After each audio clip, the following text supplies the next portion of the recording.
Remember words by reading essays. A mishmash of fortune and failure. Good morning, everyone. Today, we're going to study an article titled, A Mish-Mash of Fortune and Failure.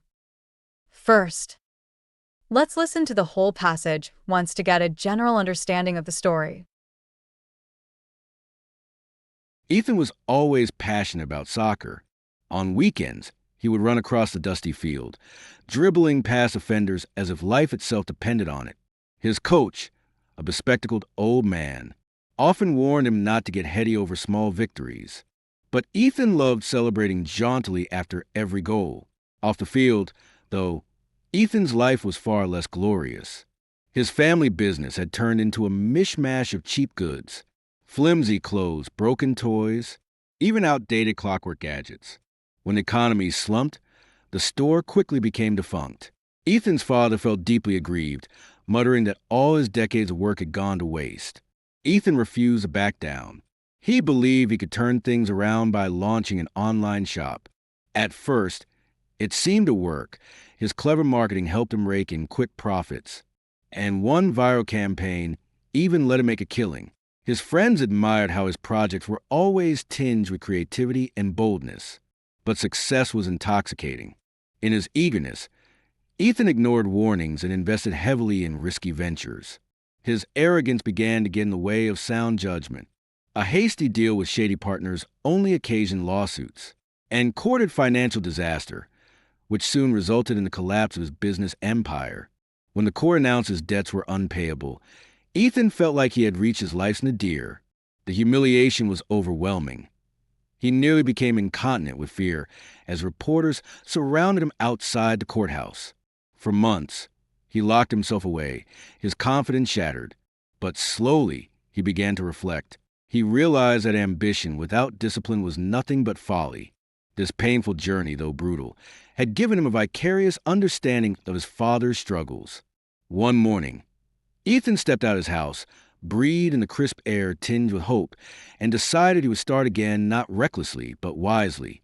After all, life, unlike a soccer match, wasn't just about scoring a flashy goal. It was about surviving the whole season. Now, let's listen to the passage a second time.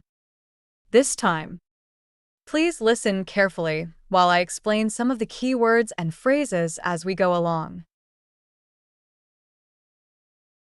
Ethan was always passionate about soccer. Let's look at the phrase passionate about. In the text, it says, Ethan was always passionate about soccer. This phrase means having a strong love or deep enthusiasm for something. It's more than just liking it, you care about it a lot and put energy into it. Teacher. Is passionate about only used for hobbies like sports or music? Good question. No, It's not limited to hobbies. you can be passionate about a job, a subject. Or even an idea, like being passionate about teaching or protecting the environment. So is it stronger than saying, interested in? Exactly. Interested in is mild. But passionate about shows strong emotion and commitment. In Ethan's case, soccer clearly plays an important role in his life. On weekends, he would run across the dusty field, dribbling past offenders as if life itself depended on it. Now, let's look at the word dribbling. In the sentence, he would run across the dusty field. Dribbling past offenders. Dribbling means controlling the ball while moving, especially in sports like soccer or basketball. Teacher. Does dribbling always mean using your feet? Good question. Not always. In soccer, you dribble with your feet. But in basketball, you dribble with your hands. The key idea is keeping control of the ball while moving. Can dribbling be used outside sports? Yes. Sometimes. Informally. It can describe liquid falling slowly. But in this text, It clearly shows Ethan's skill and confidence on the soccer field. His coach, a bespectacled old man. Let's focus on the word bespectacled from the text, where it says his coach. A bespectacled old man. Bespectacled simply means wearing glasses. It's a descriptive word that gives us a small detail about a person's appearance.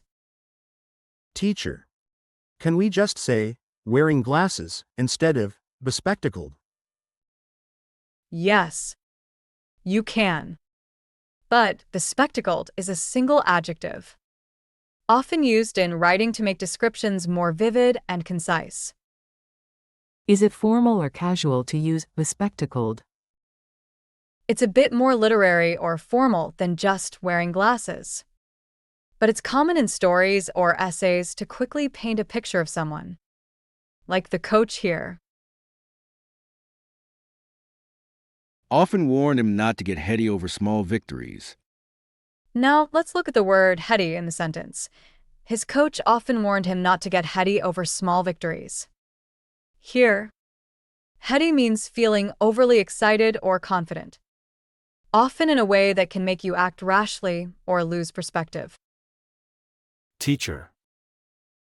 Is heady the same as proud? Not exactly. Being proud is okay and normal.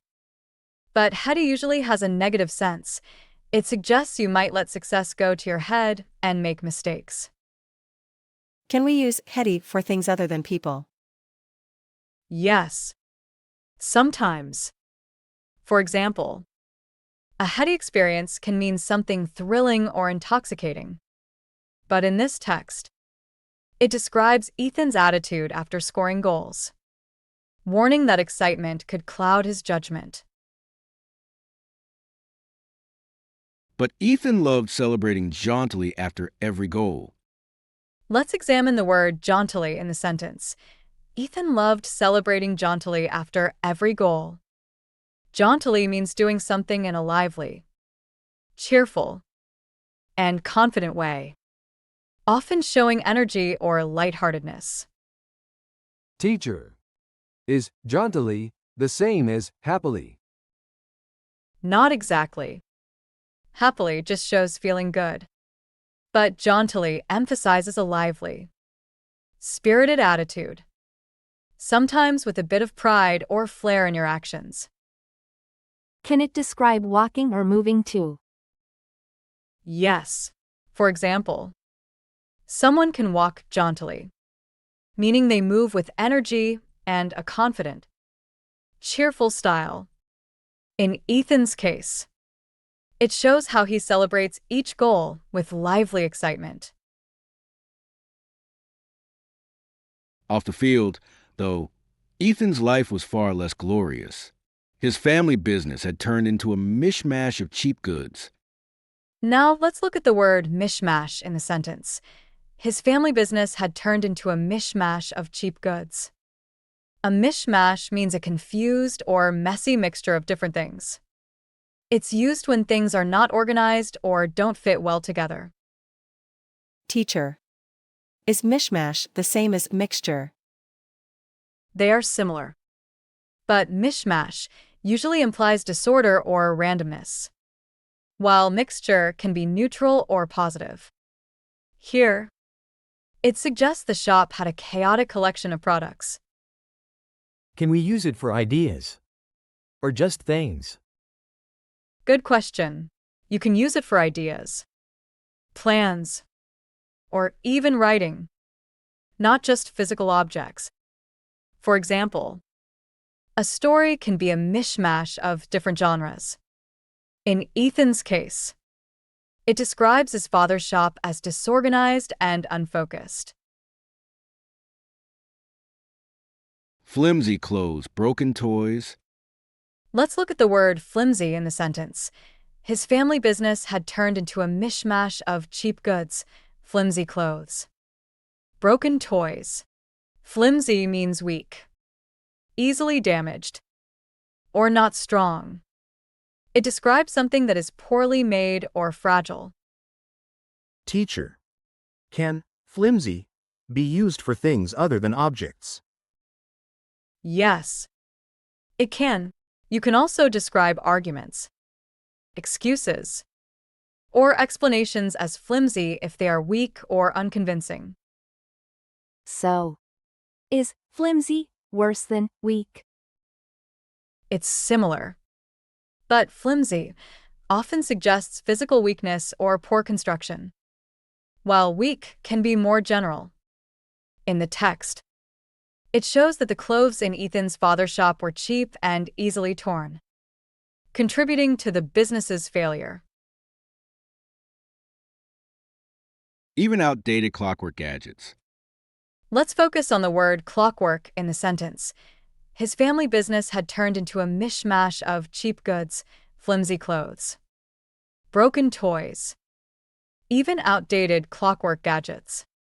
Here, clockwork refers to objects powered by gears and springs, like old mechanical clocks or toys. It suggests precision, machinery, and traditional mechanical design. Teacher, can clockwork be used for things that aren't literal machines? Yes, figuratively. We say something works like clockwork if it happens smoothly and predictably, just like a well-made mechanical device. So in this text, clockwork gadgets means old toys that are mechanical. Exactly. These were probably outdated wind-up toys or gadgets, showing that the shop sold products that were no longer modern or in demand. When economies slumped, the store quickly became defunct. Now, let's look at the word defunct in the sentence. When the economy slumped, the store quickly became defunct. Defunct means no longer existing, operating, or functioning. It's often used to describe businesses, organizations, or systems that have completely stopped working. Teacher, is defunct the same as closed? Not exactly. Closed just means something shut its doors. But defunct emphasizes that it ceases to exist or function entirely, often permanently. Can we use defunct for things other than businesses? Yes, definitely. For example, a law, a website, or even a machine can be defunct if it no longer works or is no longer in use. In this text, it shows that Ethan's father's shop had completely failed. Ethan's father felt deeply aggrieved, muttering that all his decades of work had gone to waste. Let's look at the word aggrieved in the sentence. Ethan's father felt deeply aggrieved, muttering that all his decades of work had gone to waste. Aggrieved means feeling wronged, hurt, or upset, often because you think something unfair has happened to you. Teacher, is aggrieved the same as angry? Not exactly. Being angry is about emotion in general, but aggrieved specifically suggests a sense of injustice or unfair treatment, sometimes mixed with sadness or disappointment. Can aggrieved be used in everyday situations? Yes, though it's a bit formal. You might say someone felt aggrieved if they were passed over for a promotion or treated unfairly. In the text, it shows that Ethan's father was deeply hurt and frustrated by the collapse of his business. Ethan refused to back down. Now, let's examine the phrase back down in the sentence. Ethan refused to back down. Back down means to stop resisting or give up in the face of pressure or challenges. It's when someone chooses not to continue fighting for something or admits they can't win. Teacher, is back down the same as give up? Good question. Give up is similar, but back down usually happens after conflict or challenge. when someone decides it's better to stop fighting or trying. It doesn't always mean complete failure. It can be about choosing peace or avoiding further conflict. So, in this case, Ethan didn't give up on his dreams. Right. Exactly. Ethan refused to back down, meaning he chose to keep fighting, despite the difficulties. He didn't let the failure stop him, even when the business was struggling. He believed he could turn things around by launching an online shop. At first, it seemed to work. His clever marketing helped him rake in quick profits. Let's look at the phrase rake in the sentence. His clever marketing helped him rake in quick profits. Rake in means to earn or gather a large amount of money quickly, often with little effort or in a surprising way. Teacher. Can rake in only be used for money? Great question. While rake in is most often used for money, it can also be used for gathering or collecting things in large amounts, like raking in compliments or raking in votes. But it's most commonly about making a lot of money quickly. Is rake in informal? Yes. Rake in is quite informal and casual. It's often used in everyday conversation or stories to make the idea of earning money sound a bit more exciting or dramatic. In Ethan's case, it shows that his marketing strategy was really successful. And one viral campaign even let him make a killing. Now, let's focus on the phrase make a killing in the sentence. One viral campaign even let him make a killing. Make a killing is an informal expression that means to earn a lot of money very quickly, usually much more than expected. Teacher. Can we use make a killing in serious business reports? Not really. It's informal and conversational, so it's better for stories, news articles, or casual speech, rather than formal business writing. Does it always mean money? Mostly. Yes. It usually refers to financial gain. But sometimes people use it metaphorically, like make a killing in popularity. In this text, it emphasizes that Ethan's campaign earned him a huge profit very quickly. His friends admired how his projects were always tinged with creativity and boldness. Let's look at the phrase tinged with in the sentence. His friends admired how his projects were always tinged with creativity and boldness. Tinged with means slightly influenced by, or having a small amount of something. It often describes a subtle quality or hint in a person, Thing. or situation. Teacher. Is tinged with the same as full of? Not exactly. Full of means something completely has that quality, while tinged with suggests it's only a small or noticeable hint. Here, Ethan's projects aren't only creativity, they have a touch of creativity and boldness. Can tinged with be used for feelings too? Yes, you can say a story is tinged with sadness or a voice tinged with excitement. In the text, it shows that Ethan's work had a slight but noticeable flavor of creativity and boldness that made it special. But success was intoxicating. In his eagerness, Ethan ignored warnings and invested heavily in risky ventures. His arrogance began to get in the way of sound judgment. Now, let's focus on the phrase get in the way in the sentence. His arrogance began to get in the way of sound judgment. Get in the way means to obstruct, interfere with, or prevent something from happening smoothly. It's often used when something blocks progress or success. Teacher. Can get in the way be used for physical things too? Yes, It can.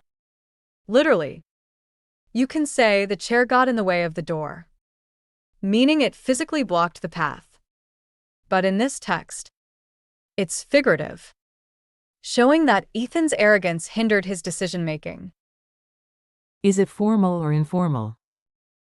It's generally neutral and common in everyday English. It works well in both spoken and written contexts. Here, it emphasizes that Ethan's personality trait interfered with his ability to run his business wisely. A hasty deal with shady partners only occasioned lawsuits. Let's examine the word occasioned in the sentence. A hasty deal with shady partners only occasioned lawsuits and courted financial disaster. Occasioned means caused or brought about. It's a more formal way to say that something led to a particular result or event. Teacher. Is occasioned the same as caused? Yes, it is very similar. But occasioned is usually more formal or literary, often used in writing or storytelling rather than everyday speech. Can it be used for good things too? Absolutely. Something positive can also be occasioned. For example, the festival occasioned great joy among the villagers. In the text, it shows that Ethan's hasty deal directly led to lawsuits and financial trouble. And courted financial disaster, which soon resulted in the collapse of his business empire. Now, let's look at the word courted in the sentence. A hasty deal with shady partners only occasioned lawsuits and courted financial disaster. Here, courted means to attract, invite, or risk something, often in a way that is unwise or dangerous. In this context, it shows that Ethan's actions unintentionally brought financial trouble upon himself. Teacher. Can courted be used in positive situations too? Yes. For example, a politician might court public support, which means actively trying to gain it. The word depends on the situation. It can be positive or negative. Is courted formal? It's somewhat formal or literary, often found in writing rather than casual conversation. In the text, it emphasizes that Ethan risked or invited serious financial problems through his reckless deal. When the court announced his debts were unpayable, Ethan felt like he had reached his life's nadir. Let's examine the word nadir in the sentence. Ethan felt like he had reached his life's nadir. Nadir means the lowest point in a situation or in someone's life. It's often used to describe a moment of great difficulty, failure, or despair. Teacher. Is nadir the opposite of peak? Exactly. Just like a peak is the highest point, the nadir is the lowest point. In Ethan's case, it refers to his deepest moment of personal and financial failure. Can nadir be used for things other than life events? Yes, it can describe situations, organizations, or even performance. For example, the company reached its nadir during the economic crisis. In this story, it highlights that Ethan hit rock bottom before he could recover. The humiliation was overwhelming. He nearly became incontinent with fear as reporters surrounded him outside the courthouse. Let's look at the word incontinent in the sentence. He nearly became incontinent with fear as reporters surrounded him outside the courthouse. Here, incontinent doesn't refer to medical issues in general. It's used figuratively to mean unable to control one's physical or emotional reactions. In this context, it emphasizes extreme fear or panic. Teacher. Does incontinent always mean this kind of fear? Not exactly. Literally, incontinent can refer to someone who cannot control bodily functions. But in literature, It's often used figuratively to show someone is overwhelmed by emotion like fear, anger, or excitement. Is this word common in everyday conversation? No. It's rare and formal, mostly found in literary or descriptive writing. Here, it dramatizes how intensely frightened Ethan felt when facing the reporters. For months, he locked himself away, his confidence shattered. But slowly, he began to reflect. He realized that ambition without discipline was nothing but folly. This painful journey, though brutal, had given him a vicarious understanding of his father's struggles.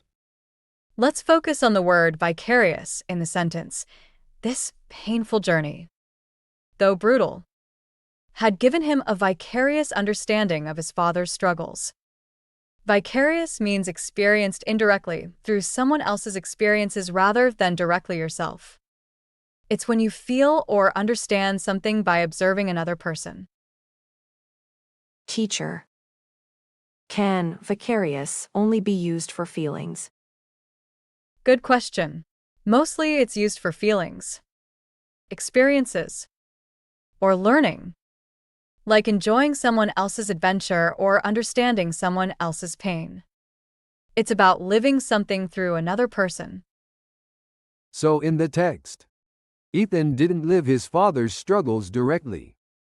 Right. Exactly. Ethan didn't run the original family business, but through his own failures, he gained an indirect, vicarious understanding of what his father went through. One morning, Ethan stepped out of his house, breathed in the crisp air tinged with hope, and decided he would start again not recklessly, but wisely. After all, life, unlike a soccer match, wasn't just about scoring a flashy goal. It was about surviving the whole season. Next, we'll listen to the entire passage once more. Try to follow the story smoothly and pay attention to how the phrases are used in context. Ethan was always passionate about soccer. On weekends, he would run across the dusty field, dribbling past offenders as if life itself depended on it.